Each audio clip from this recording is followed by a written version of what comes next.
Hello guys, welcome to the channel. In today's video, I'm gonna talk about the difficulties or problem faced during MBBS abroad, dark side of MBBS abroad. So without a further ado, let's get started. So first thing is the scam. A lot of students got scammed in the name of MBBS abroad.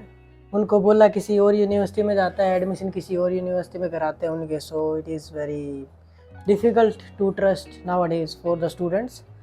And पैसे के नाम पे consultancy services या जो contractor होते हैं कई, वो स्टूडेंट्स के फ्यूचर के बारे में नहीं सोचते. एंड अब की बार स्टूडेंट्स को ध्यान से यूनिवर्सिटी चूज़ करनी पड़ेगी because transfers are not allowed. तो जिस यूनिवर्सिटी को चूज़ करोगे वहीं पे आपको 6 साल के लिए पढ़ना है और वहीं से डिग्री लेनी है. अगर आपने ट्रांसफ़र लेने की सोचा भी तो आपकी डिग्री वैलिड नहीं रहेगी इंडिया में according to the new rules. Consultancy services का ये काम होना चाहिए कि उनको ऑप्शंस प्रोवाइड किए जाने चाहिए प्रोज एंड कॉन्स के साथ. स्टूडेंट्स खुद ही डिसाइड करेगी कौन सी यूनिवर्सिटी में जाना है और स्टूडेंट्स को भी अपना बैकग्राउंड चेक करना चाहिए कि कौन सी यूनिवर्सिटी कैसी है. तो वहाँ के स्टूडेंट्स के पास टेक्स्ट करिए इंस्टाग्राम पे या कहीं पे भी, just try to contact them and ask them कि यूनिवर्सिटी कैसी है. तो stay away from the scammers and कोई ट्रस्टेड कंसल्टेंसी सर्विस के साथ ही जाएं. Next difficulty is the clinical exposure and language barrier. काफ़ी सारे स्टूडेंट्स को उस कंट्री की लैंग्वेज नहीं आती and nowadays it is really important to learn the native language जिस भी कंट्री में आप पढ़ रहे हो, MBBS कर रहे हो, बिकॉज वहाँ से लाइसेंस लेना आपके लिए मस्ट है. क्योंकि according to the new rules you must have the license from that country in which you did your MBBS.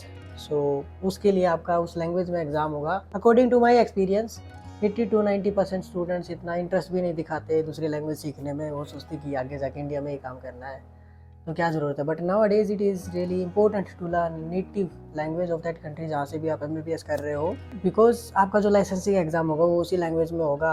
मेरे बैचमेट्स थे जो उन्होंने कभी इंटरेस्ट दिखाया नहीं और काफ़ी सारे लोगों को लैंग्वेज आती नहीं थी इतने अच्छे से कि वो पेशेंट्स के साथ इंटरेक्ट कर सके. वैसे ही क्लिनिकल एक्सपोजर कम होता है because of the countries population. लोग ही कम है वहाँ पे, तो हॉस्पिटल में भी लाइक पेशेंट लोड कम ही होता है. तो वैसे तो केसेस मिल जाते थे हमें, तो पेशेंट्स आपको मिलेंगे बट क्वांटिटी इतनी ज़्यादा नहीं होगी उनकी.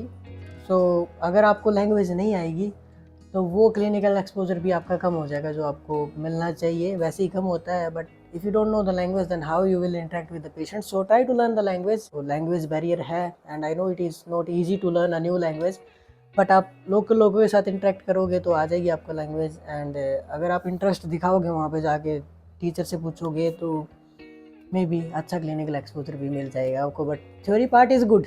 नेक्स्ट थिंग, ये अच्छी बात भी है बुरी बात भी है because it is excessive freedom and lack of self control. काफ़ी सारे स्टूडेंट वहाँ पे जाते हैं एंड उनको there is no one to ask you कि आप कहाँ पे जा रहे हो, क्या कर रहे हो, क्लास क्यों नहीं गए आज. सो उनको एक्सेसिव फ्रीडम मिल जाती है, अल्कोहल का इंटेक बढ़ जाता है एंड क्लब व्लब जाना स्टार्ट कर देते हैं and they don't know their boundaries और सेल्फ कंट्रोल. वो अपना पर्पस भूल जाते हैं कि किस काम के लिए वो वहाँ पे आए थे और उनकी प्रायोरिटीज़ क्या हैं. So I recommend you guys to know your boundaries and self control होना चाहिए खुद पे कि मुझे क्या करना चाहिए क्या नहीं करना चाहिए. अपनी बाउंड्रीज़ का पता होना चाहिए एंड हमें अपना पर्पस पता होना चाहिए कि हम किस काम के लिए यहाँ पे आए हैं एंड हमारी फैमिली के हमारे से क्या होप्स है. So I am not saying कि आप एन्जॉय मत करो. I just want you to balance your life with the studies and the enjoyment. And enjoy भी करो और पढ़ो भी यार. ये भी नहीं है कि आप बस वहाँ पे पढ़ते ही रहो और सब कुछ लाइक लाइफ में सब कुछ रह जाए फिर बाद में आप रिग्रेट करो. So know your boundaries and पता होना चाहिए कि आप क्या करने आए हो.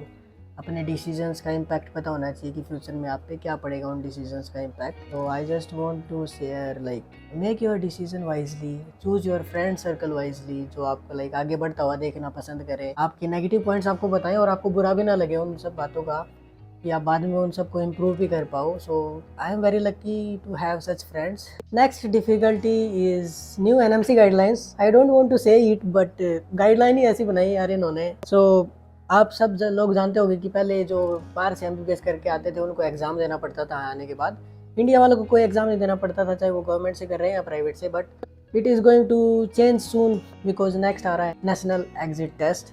तो वो यहाँ वालों को भी देना पड़ेगा, बाहर वालों को भी देना पड़ेगा. सो अब यहाँ पे प्राइवेट कॉलेजेस में कोई नहीं करना चाहेगा MBBS, सब बाहर जाके करना चाहेंगे क्योंकि it is more affordable and बात तो सेम ही पड़ेगी कि यहाँ पे आके एग्जाम उनको भी देना है और यहाँ वालों को भी देना पड़ेगा, तो लोग अपना ज़्यादा पैसा क्यों खर्च करेंगे एक डिग्री के लिए इतना। बट ये बात यहाँ के प्राइवेट वालों को पसंद नहीं आई।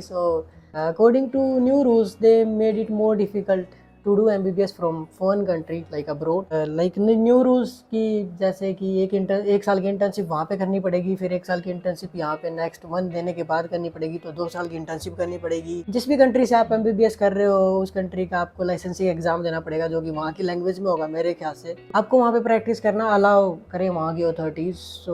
ये न्यू रूल है। आई डोंट थिंक ये बुरी बात है। इंडिया का पॉइंट यही था कि अगर वो आपका अपनी कंट्री में प्रैक्टिस करना अलाउ नहीं कर सकते तो हम यहाँ पे क्यों आपके लाइक एक्सपेरिमेंट टाइप कराएं आपको यहाँ पे, लाइक हम डॉक्टर बनाए वहीं से बन के आओ ना जो जहाँ पे पढ़ने गए हो। ये बात ठीक है, बट 2 साल की इंटर्नशिप वाली बात मुझे अच्छी नहीं लगी यार। I think behind all these new rules private colleges के जो मालिक हैं उन सब का हाथ है in my opinion. But we will keep pushing and cross every hurdle in the life. Next one have both positive point and negative point, and that is learn cooking and doing everything by your own. No one is there to help you like family. आपको अपने decision खुद लेने हैं, खाना बनाना सीखना है, सामान खरीद के लेके आना है। डिसीजन मेकिंग आपकी ईजी हो जाएगी and you will develop as a person. ये पॉजिटिव पॉइंट है। But sometime we need guidance. Senior से अच्छे से दोस्ती बना लेना। they will help you to take good decisions. You can ask their opinion कि वो क्या सोचते हैं, तो हमेशा कोई ना कोई सीनियर मिल ही जाएगा। सीनियर से अच्छे से बना के रखना। एंड और सब रह गया कि झगड़े हो जाना दोस्तों के साथ या all other stuff, it happens here in India also. वो सब कॉलेजेस में भी होता है, तो it is not specific to abroad MBBS. I hope I covered all the points, negative points in a way or positive points also. I hope you found it useful. Hit the subscribe button. Hope to see you guys in the next one. Take care. Bye bye. Peace.